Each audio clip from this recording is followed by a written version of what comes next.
decreases when object leaves the earth surface, and also weight of object is also decreases. Weight भी आपका क्या होगा, decrease ही होगा अगर कोई ऑब्जेक्ट अर्थ सरफेस छोड़ता है. वेट क्यों डिक्रीज होगा, क्योंकि weight is directly proportional to acceleration due to gravity. Gravity अगर आपका डिक्रीज होता है वेट भी डिक्रीज होगा, ग्रेविटी इंक्रीज होता है तो वेट भी इंक्रीज होता है. ओके, क्लियर है?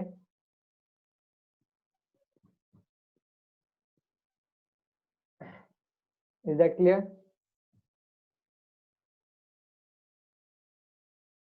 वॉइस आ रही क्या मेरी? यस सर, आ रही है, क्लियर है. Yes okay, then next one.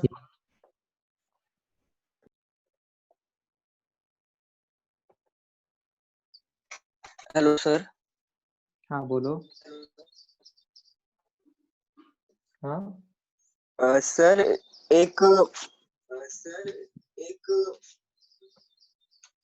Sir जब रॉकेट अर्थ का सरफेस छोड़ता है मीन्स वो एक ज्यादा मीन्स ज्यादा फोर्स क्रिएट कर रहा है, ग्रेविटेशनल फोर्स से ज्यादा, हम ऐसा कह सकते हैं क्या? तभी वो उसे छोड़ पाता है अर्थ सरफेस. हाँ, तो देखिए रॉकेट का जो प्रिंसिपल रहता है, वर्किंग प्रिंसिपल,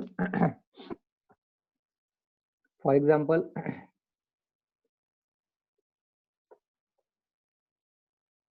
एग्जांपल ये आपका रॉकेट है. ओके, अब देखिए रॉकेट जो ऊपर जाता है विद हाई स्पीड, वो क्यों जाता है? क्योंकि वो वर्क करता है स्टीम पावर के ऊपर. ओके, जब भी आपने देखा होगा जब भी कोई भी रॉकेट लॉन्च होता है, ओके, जब भी कोई भी रॉकेट लॉन्च होता है वहां पर आपको बहुत सारा स्टीम दिखाई देगा. Steam means what? आपको एक क्या कहते हैं उसे हम, वाफ. ओके, तो स्टीम आपको दिखाई देगा. तो रॉकेट किसके ऊपर लॉन्च किया जाता है, मीन्स किसके थ्रू वो ज्यादा स्पीड अटेन करता है? Due to the steam energy. Means वहां पर इतना high amount of high temperature steam वहां पर प्रोड्यूस किया जाता है, इतना हाई अमाउंट रहता है कि वो बहुत, आप सोच भी नहीं सकते उतना हाई अमाउंट का स्टीम वहां पर जनरेट किया जाता है. और स्टीम जनरेट करने की वजह से वहां पर रॉकेट लॉन्च किया जाता है. और स्टीम का जो पावर रहता है, स्टीम का पावर सबसे ज्यादा रहता है. ओके, स्टीम का जो स्टीम जनरेशन का जो पावर रहता है वो पावर बहुत ज्यादा रहता है. और वहां पर वो जो फोर्स प्रोड्यूस किया जाता है यहाँ पर, वो फोर्स इतना हाई रहता है कि आप सोच भी नहीं सकते. और उसको हेल्प किया जाता है टू इलेक्ट्रिक सप्लाई. मोटर, कुछ मोटर का भी पावर उसे दिया जाता है, कुछ जनरेटर्स का भी पावर वहां पर यूज किया जाता है. और उसके थ्रू रॉकेट क्या होता है, लॉन्च होता है. ओके, और वहां पर जो फोर्स रहता है वो फोर्स इतना हाई रहता है कि वो एस्केप कर जाता है आपको अर्थ सरफेस के बाहर. ओके, अब ये जो रॉकेट का जो कंसेप्ट है वो कंसेप्ट आपको क्लियर होगा. नेक्स्ट जो पॉइंट है हमारा escape velocity. Okay, escape velocity next point है आपका इस लेसन के अंदर. एक दो दिन के बाद आएगा ये पॉइंट, एस्केप वेलोसिटी. तब आपको ये रॉकेट का जो पॉइंट है वो किस तरह से अर्थ के ऑर्बिट्स के बाहर जाता है. ओके, अर्थ रॉकेट हो या फिर कोई भी ऑब्जेक्ट हो, अर्थ ऑब्जेक्ट के बाहर किस तरह से जा सकते हैं, तो है आपका एस्केप वेलोसिटी के अंदर. Escape velocity means what? It is the velocity, it is very high amount of velocity. इतना हाई अमाउंट ऑफ वेलोसिटी है कि आप अर्थ ऑर्बिट से बाहर कब जाते हो वो भी आपको पता नहीं चलता. ओके, और रॉकेट किसके ऊपर वर्क करता है? स्टीम के ऊपर. याद में रखो, स्टीम एनर्जी. मीन्स एक साल क्वेश्चन पूछा गया था रॉकेट के रिलेटेड, आई थिंक यूपीएससी में था या फिर एमपीएससी में था, कि रॉकेट जो उसका टेक ओवर किया जाता है वो किसके बेसिस पर किया जाता है.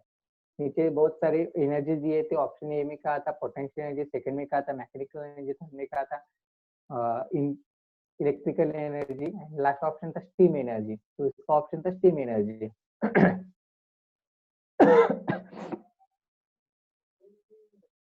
Next one.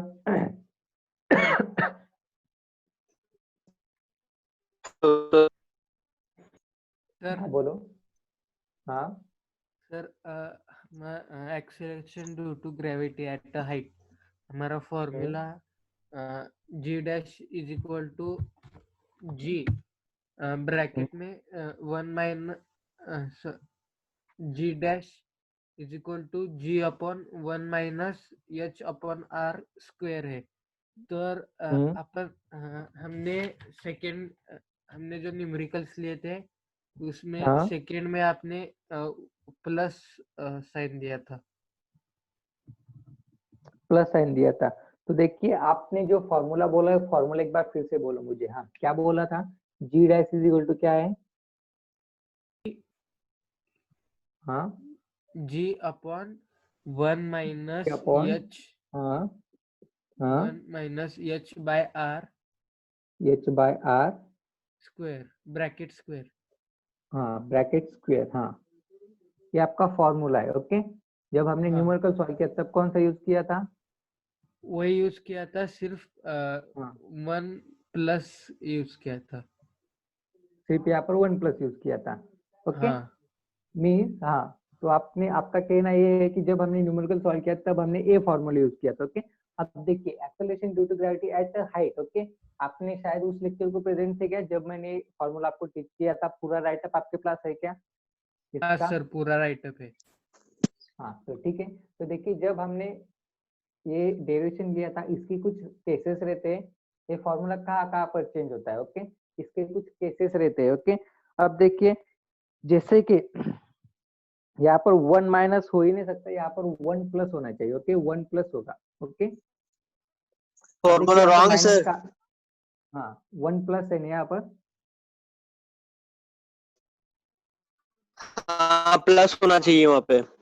हाँ प्लस होना चाहिए, माइनस नहीं होना चाहिए। माइनस कब आता है वो मैं आपको बोलता हूँ। ओके अब देखिए ये जो टर्म है इस टर्म को मैं क्या करता हूँ वो ऊपर सेकंड शिफ्ट करता कंडीशन है। हूँ। हाँ उसके लिए एक अलग कंडीशन मीन स्पेशल केसेस है वो। ओके स्पेशल केसेस है। क्या है वो? एक स्पेशल केस है। वो स्पेशल केस कब यूज करनी है वो भी मैं आपको बोलता हूँ। ओके अब देखिए फिलहाल ये जो जी डैश है, जी डैश को मैं क्या करता हूँ, जी डैश को ये जो जी है जी एज इट इज रखता हूँ। ये जो नीचे की टर्म है इसे मैं ऊपर शिफ्ट करता हूँ। जब भी ये नीचे की टर्म ऊपर शिफ्ट होगी इसका रेस टू पावर क्या है? टू है तो इसका रेस टू पावर क्या चला जाएगा? नेगेटिव में चला जाएगा। Means what? One plus h by r raise to minus two हो जाएगा। ओके क्या हो जाएगा? One plus h by r raise to power minus two हो जाएगा। ओके अब माइनस टू हो जाता है तो इसके लिए कुछ एक स्पेशल केस रहता है। If your h is very very less than r means आपके हाइट से अगर आपका रेडियस ऑफ अर्थ बहुत बहुत बड़ा है। मीन्स फॉर एग्जाम्पल क्या आपका फॉर्मूला है one plus h by r. Okay but अगर आपको यहाँ पर मिलता है वन प्लस आपका हाइट है 10 सेंटीमीटर। हाइट क्या है? 10 centimetre. And radius of earth कितना है? रेडियस ऑफ अर्थ है आपका 6400 किलोमीटर। तो देखो कंपैरिजन 10 सेंटीमीटर कहाँ पर एंड 6400 किलोमीटर कहाँ पर। मीन्स क्या है आपका h very very small than r है। तो ऐसे समय में आपको क्या करना है, ये जो फॉर्मूला इस फॉर्मूले को आप इस तरह से कन्वर्ट कर सकते हो जी डैश। इसके लिए कंडीशन रहता है means what one plus x raise to n is equal to one plus x. Okay one plus x raise to n. Okay raise to minus n है। ओके माइनस एन अगर रहता है and x is very very less than one है तो आपको इसे क्या कर सकते हो? वन माइनस एन एक्स ले सकते हो।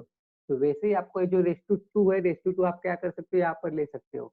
मीन्स आपका फॉर्मूला क्या होगा? G dash is equal to G in bracket one minus two H by R. ये फॉर्मूला होगा आपका if H is very very less than R. And आपका जनरल फार्मूला क्या आता है? जनरल फार्मूला ए आता है। स्पेशल केसेस के लिए ए वाला फार्मूला आता है।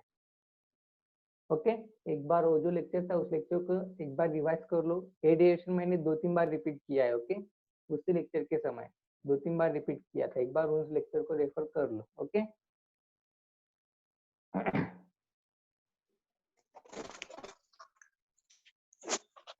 सर हाँ बोलो।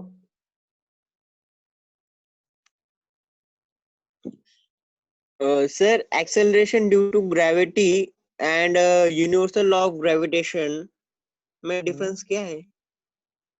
अब देखिए universal law of gravitation and acceleration due to gravity. Okay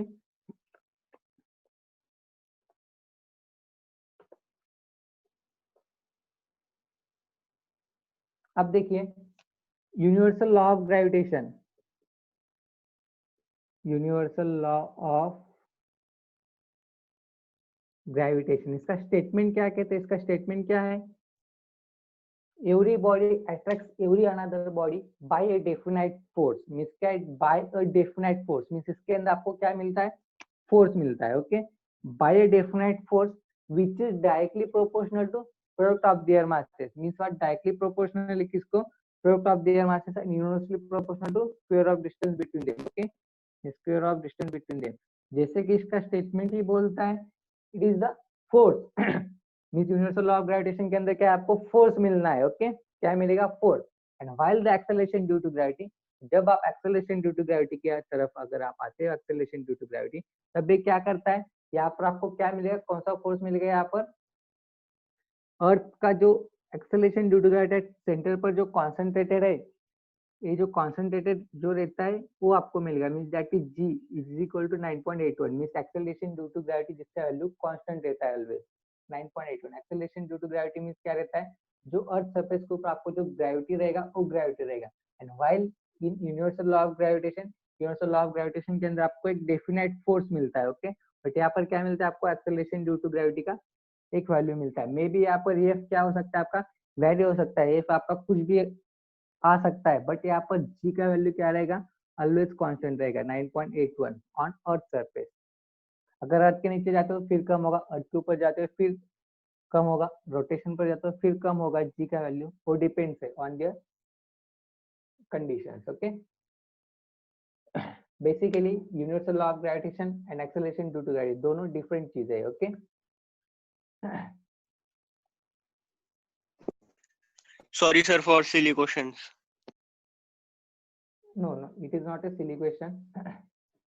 आपके डाउट्स, कोई भी डाउट्स आपका सिली नहीं हो सकता. जो भी डाउट्स आएंगे, अगर आपको 2 into 3 या फिर 2 + 3 = 5 ये भी पूछा तो भी आपका डाउट है. Then next. सर हाँ बोलो. सैटेलाइट ग्रेविटी की वजह से रोटेशन करता है ना, रिवॉल्यूशन. अब देखिए सैटेलाइट का जो रिवॉल्यूशन रहता है वो ग्रेविटी की वजह से रिवॉल्व होता है क्या? अब देखिए सैटेलाइट की तरफ अगर ग्रेविटेशन का अगर कुछ रिलेशन होता, ओके, मीन्स व्हाट? देखो सैटेलाइट के रोटेशन के लिए अगर ग्रेविटी का कुछ रिलेशन होता तो जो सैटेलाइट अर्थ की तरफ अट्रैक्ट हो जाता. मीन्स वो सीधा सीधा अर्थ की तरफ अट्रैक्ट हो जाता और अर्थ सरफेस पर आकर गिर जाता. ओके, तब देखिए वो जो सैटेलाइट रहते हैं, फॉर एग्जांपल ये क्या है? आपका अर्थ है, और फॉर एग्जांपल ये अर्थ आपका कोई भी सैटेलाइट है जो कि आपका मूव हो रहा है. Okay, for example moon is the natural satellite of earth. Moon is the only one natural satellite of earth. Okay, अब ये जो मून रोटेट होता है वो मून किसकी वजह से रोटेट होता है? Due to acceleration due to gravity of earth. ऐसा कह सकते क्या? नहीं कह सकते. Acceleration due to gravity of earth and moon का कोई भी रिलेशन नहीं है. सिर्फ यहाँ पर एक कहा जाता है, हर एक साइंटिस्ट कहता है कि मून पे एक्सेलरेशन ड्यू टू ग्रेविटी कम है as compare to earth surface, या अर्थ पर ज्यादा है. सिर्फ इनका ऐसा बातें होती है, बट इन दोनों के बीच में ऐसा कोई भी रिलेशन नहीं है.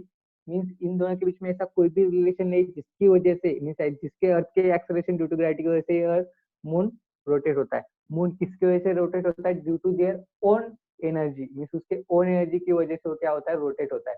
जैसे कि अर्थ आपका रोटेट होता है around the sun. Earth rotate होता है अराउंड द सन. मीन्स जैसे अर्थ खुद ब खुद रोटेट होता है सन के अराउंड भी वो रोटेशन स्टार्ट करता है, तो वैसे ही मून भी क्या होता है? रिवॉल्व होता है. अब मून भी अर्थ का क्या है? नेचुरल सैटेलाइट है. देन नेक्स्ट बात आती है आर्टिफिशियल सैटेलाइट्स की. आर्टिफिशियल सैटेलाइट मीन्स जो कि मैन मेड सैटेलाइट्स है. मीन्स इंसान ने जो सैटेलाइट बनाकर स्पेस में छोड़ दिए वो सैटेलाइट. अब वो जो सैटेलाइट्स रिवॉल्व होते हैं वो सैटेलाइट्स वो भी उनके एक ओन एनर्जी की वजह से रिवॉल्व होते हैं. अब देखिए जितने भी सैटेलाइट्स मैन मेड रहते हैं वो सैटेलाइट्स जो रहते हैं वो सैटेलाइट का एक पावर बैंक रहता है, मीन्स जिसकी वजह से वो रिवॉल्व होते हैं. Okay, every satellite is replaceable. Means उसका जो पावर बैंक रहता है वो एवरी सैटेलाइट को क्या करते हैं? रिप्लेस कर सकते हैं. Means what? For example NASA हो या फिर अपना इसरो हो, Indian space research organisation, NASA हो, इसरो, इन्होंने जितने भी सैटेलाइट स्पेस के अंदर छोड़े उन सारे स्पेस को क्या कर रहे हैं? ऑपरेट करें. मीन्स उनका जो रिवोल्यूशन है वो यहाँ से हो रहा है. ओके, वो एक मशीन है, मशीनरीज है. आर्टिफिशियल सैटेलाइट मीन्स क्या है? मशीनरी है, और सारे मशीनरी को हम इलेक्ट्रिकली ऑपरेट कर सकते हैं. तो इसलिए इनका जो पावर बैंक रहता है, पावर बैकअप रहता है, पावर बैकअप हर एक टाइम इंटरवल के बाद चेंज किया जाता है. मीन्स फॉर एग्जांपल कैसे कि फॉर एग्जांपल आपका हैंडसेट है, मोबाइल हैंडसेट है. मोबाइल हैंडसेट अगर आपने 100% किया तो इवनिंग को आप क्या करते हो? उसे 100% सुबह किया, इवनिंग तक क्या हो जाता है? फॉर एग्जाम्पल 20% पर आ जाता है, तो आप क्या करते हो, उसे चार्जिंग पर लगा देते हो। सेम उसी तरह सैटेलाइट का है, कोई भी सैटेलाइट हो वो रिवॉल्व हो रहा है, बट उसका एक टाइम पीरियड रहता है, वो कितने टाइम पीरियड तक रिवॉल्व होगा, मीन्स 28 डेज तक होगा या फिर 28 मंथ्स तक होगा वो रिवॉल्व, या फिर 12 मंथ्स तक रिवॉल्व होगा, उसका एक टाइम पीरियड रहता है। वो टाइम पीरियड खत्म होने के बाद उसका रिसाइकल किया जाता है, मीन्स उसका जो पावर बैंक रहता है पावर उसके प्रोवाइड की जाती है, जिसकी वजह से उसका रोटेशन फिर से वैसे ही स्टार्ट रखता है। आर्टिफिशियल सैटेलाइट मूव होते हैं due to human beings, okay, and जो नेचुरल सैटेलाइट वो मूव होते हैं due to their own behaviour, means उसका जो ओन बिहेवियर है उसकी वजह से। ओके तो सर। फिर सर हाँ बोलो, sir next one. Sir moon एक स्पेसिफिक इसमें ही घूमता है ना, तो कभी वो गलत त्याचं काय त्याचं पाथ कधी चुकत का नहीं? हाँ, अर्थ का पाथ कभी आपने ऐसा सोचा है कि अर्थ का पाथ कभी चेंज होगा? आपने जो डाउट पूछा ये अर्थ है, बेसिकली ये जो क्वेश्चंस आप पूछ रहे हो क्वेश्चन फिजिक्स के नहीं है, ये जो क्वेश्चंस आते हैं वो आते हैं स्पेस रिसर्च के, ओके। अब देखिए, कभी आपने ऐसा देखा है कि अर्थ उसका पाथ भूल चुका है या फिर डाइवर्ट हो चुका है, ऐसा वैसा कुछ? नहीं। देखिए, अगर ऐसी चीजें अगर हैपन होती है, मून का भी अगर पाथ चेंज होता है या फिर अर्थ का पाथ चेंज होता है, या फिर अदर जो सैटेलाइट है या फिर कोई अदर प्लैनेट से अगर उनके पाथ अगर चेंज होते हैं, तो एक नई क्या कहेंगे, वो एक नया कुछ तो रहेगा साइंटिस्ट के लिए, हम सब ह्यूमन बींग्स के लिए कुछ नया रहेगा जिसके ऊपर हम रिसर्च कर सकते हैं। पिछले कुछ अरबों सालों से यही चला आ रहा है, मून भी वैसे रोटेट होता है, अर्थ भी वैसे रोटेट होती है, सन भी एक जगह पर स्टेबल है, बाकी के प्लैनेट्स भी रिवॉल्व होते हैं। अब अगर इनमें से कोई भी प्लैनेट हो या फिर कोई भी सैटेलाइट हो, उसका पाथ चेंज करता है या फिर इधर उधर भटकता है, तो एक नया क्या कहेंगे हम उसे, एक नई सोच रहेगी कि उस थिंकिंग लेवल पर हम जा सके। फिलहाल तो ऐसा नहीं हुआ है, ओके। अर्थ मून उसके ऑर्बिट के अंदर ही रिवॉल्व होता है, अर्थ भी उसके ऑर्बिट के अंदर ही रिवॉल्व होता है।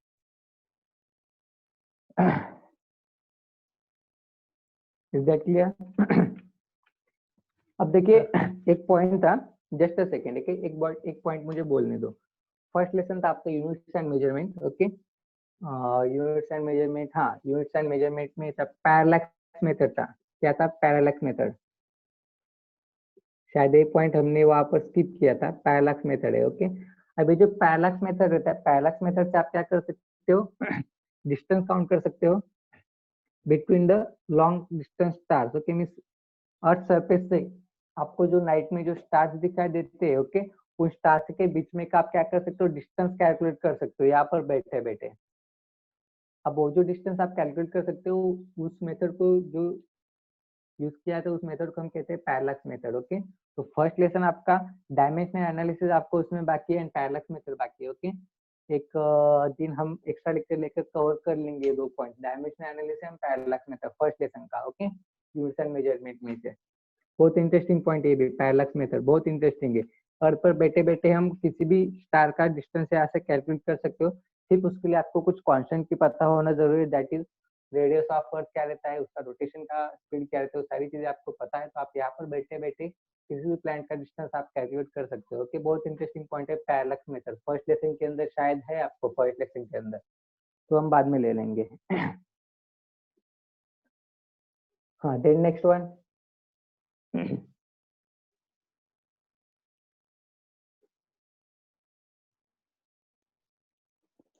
No doubt, sir. All clear up to till.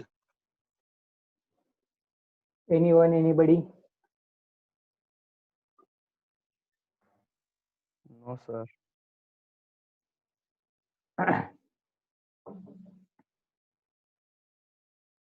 Anyone, anybody? हाँ, अब देखिए, आपका जो first lesson units and measurement हो सकता है मैं कल से उसके लेक्चर स्टार्ट कर दूं, okay. First lesson units and measurement, then scalars and vectors, then mechanical powder solids, बहुत सारे स्टूडेंट के लेक्चर्स मिस हुए हैं, ओके। तो मैं फिर से रिपीट कर रहा हूँ, एक सेपरेट बेस पर सेपरेट आपको 1 आवर का लिंक आपको सेंड किया जाएगा लेक्चर्स का, तो आप वहाँ पर रेफर कर सकते हो, ओके। हो सकता है कल से मैं उसे स्टार्ट कर दूं। इस संडे को टेस्ट है क्या आपका? Excuse me, sir. बोलो। सर मैं आप जैसा भी सेंड चल रहा है वैसे आप लोगे या फिर यूट्यूब पे एक अलग सा वीडियो बना के सेंड कर दोगे?